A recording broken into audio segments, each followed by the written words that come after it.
House Majority Leader Steve Scalise was nominated as candidate for House Speaker, edging out Congressman Jim Jordan. But unclear right now if Scalise has the votes to become Speaker. House scheduled to reconvene at noon today, but no official time set for a vote on Scalise's nomination. For more on this, I want to bring in Heitkamp at the table, no less, former senator of North Dakota. She's the director of the University of Chicago's Institute of Politics and a CNBC contributor. Also, a former Texas Congressman Jeb Hensarling is here. He served as chairman of the House Financial Services Committee and chair of the House Republican Conference. I want to thank both of you for joining us. Thank you. I get the opportunity to sit across from you. Usually I get this. Doesn't happen very often. Doesn't happen this. It's more usually like Jeb. Jeb, it's nice to see you. Ladies first, and Heidi's in the house, so I'm going to go to her first.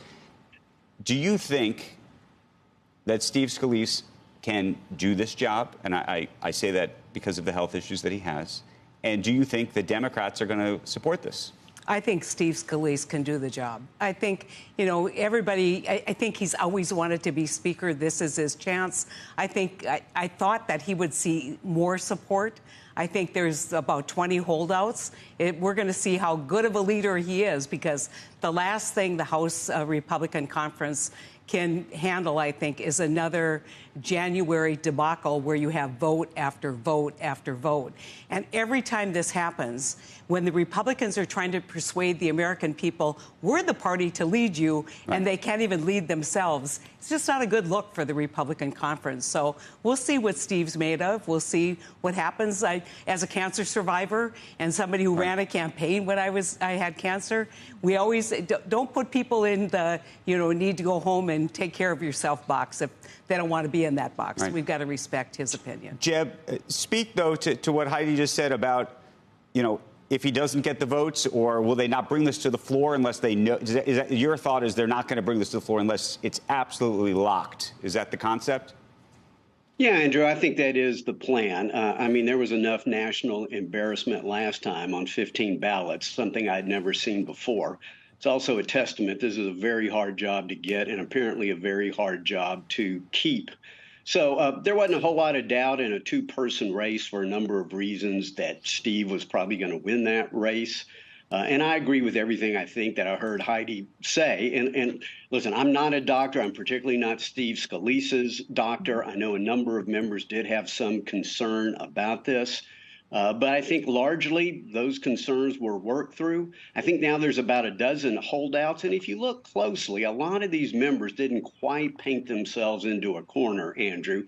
For example, Thomas Massey of Kentucky, somebody I served with, very principled member, whether you agree with his principles or not. And he essentially said, I'm not voting for McCarthy because I see no plan to avoid an omnibus. Well, this is where the wheeling and dealing and agreements take place. So, maybe that's a vote that's gettable if Steve puts forth a plan. But, Andrew, I guess the last point I would make is it would not be unheard of to go ahead and give McHenry either assume that he's an actual Speaker pro tem, because we're operating under a rule that's never been interpreted, or to make him an actual Speaker pro tem so he can process something like a appropriation supplemental to help protect Israel. Here's the thing that I'm trying to understand. Behind the scenes, what does he have to give? Meaning we have these holdouts. And is this a similar situation to what McCarthy had to give on, or, there are these sort of side room deals about what then is going to happen later, especially if it comes to, budget reconciliation and whether there'll be another government shutdown, right? Well, in situations like this, it's always let's make a deal. And the things that members may be asking for may be very unique to their local jurisdiction or their district. And so you don't know what the negotiations are, and certainly holding out puts you in a spot where you can kind of make those bargains. But I think there's got to be intense pressure within this conference to try and look like you can govern. And I think Jordan took a run at it. He didn't get the majority vote. Now it's time for them to kind of think about how do you basically reflect to the public that you can lead. Okay, we got to run, but I have one final question, but you can only answer it with one word, okay? We've had people come on this set a million times now and say they think there's a 90% chance there'll be a government shutdown in less than 45 days. What percent do you put a shutdown at? I go to Heidi first. 90. 90, even with all of this. Yeah. Jeb, government shutdown. 82.6. Let's make You're a an deal. optimist. We're a numbers show, so we appreciate these different handicaps. Heidi and Jeb, thank you very, very much. Appreciate it. Thank you.